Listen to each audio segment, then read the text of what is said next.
आज आपण minimum number कसा कॅल्क्युलेट करायचा, कसा फाइंड आउट करायचा हे शिकणार आहोत.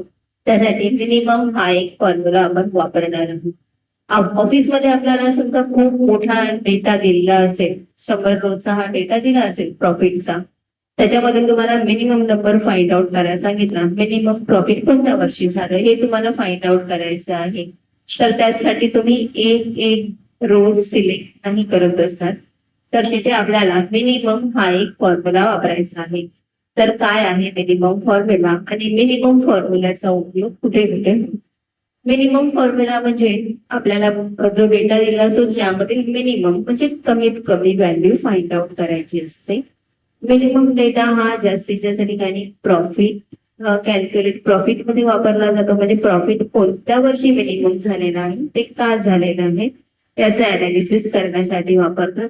सेल्स साठी वापरला जातो. कोणत्या वर्षी सेल्स कमी होता, कोणत्या वर्षी प्रॉफिट कमी होतं, कोणत्या वर्षी आपले एक्सपेन्स कमी होते, कोणत्या वर्षी सॅलरी एक्सपेन्स कमी होते, यासाठी आपण वापरतो.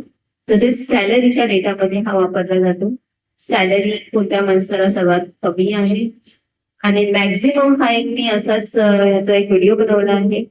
तर तो मॅक्झिमम हा व्हिडिओ तुम्ही नक्की पहा. जर तुम्ही मॅक्झिमम पाहिलात तर मिनिमम त्यावरून तुम्हाला एकदम क्लिअर होईल. मॅक्झिमम सुद्धा असाच व्हिडिओ बनवलेला आहे. आणि तसेच आपल्या एक्सपेन्सेस मेन म्हणजे हे एक्सपेन्स घरचे एक्सपेन्स असू दे, ऑफिसचे एक्सपेन्स असू दे, जर एक्सपेन्स जास्त कमी असतील तरच आपलं प्रॉफिट जास्त असणार आहे.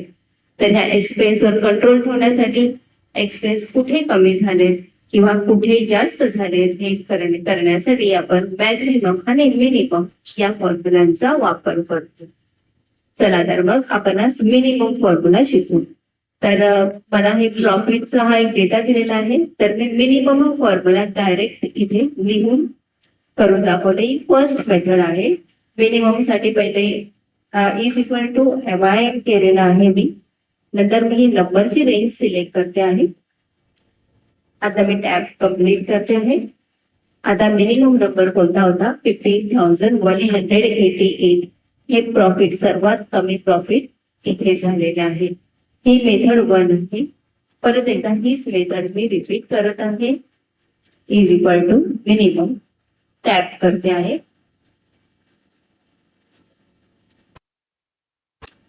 टॅप केलं, डेटा सिलेक्ट केला. तुम्ही सुद्धा असेच हे जे माझे व्हिडिओ बघत असाल तर त्या व्हिडिओची अशीच प्रॅक्टिस करा, त्यामुळे तुमचा तो कॉन्सेप्ट क्लिअर होईल.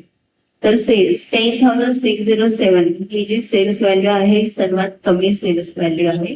ह्या किमतीचा सर्वात कमी सेल्स झालेला आहे. आता मार्क्स एखाद्या स्कूलमध्ये कोणत्या मुलाला किती कमी मार्क्स मिळाले हे कळण्यासाठी आपण मिनिमम वापरतो आहोत. तर मार्क्स करण्यासाठी आता ही मी दुसरी मेथड वापरून दाखवत आहे. इथे मी इज इक्वल टू मीन नाही करत आहे, तर मी इथे डायरेक्ट इथे जिथे आपल्याला पाहिजे तिथे कर्सर ठेवायचं आहे. आपल्याला आता जायचं आहे ह्याच्यात फॉर्म्युलाज मध्ये जायचं आहे. ऑटोसमच्या इथे मिनिमम आहे. इथे फक्त मी मिनिममचे इथे क्लिक केलेला आहे. ऑटोमॅटिक त्याने मिनिमम करून कॅल्क्युलेट केलेलं आहे. मी फक्त एंटर केलेलं आहे. आणि आता आपण परत सेम रिपीट करणार आहोत ही मेथड 2. तर इज इक्वल टू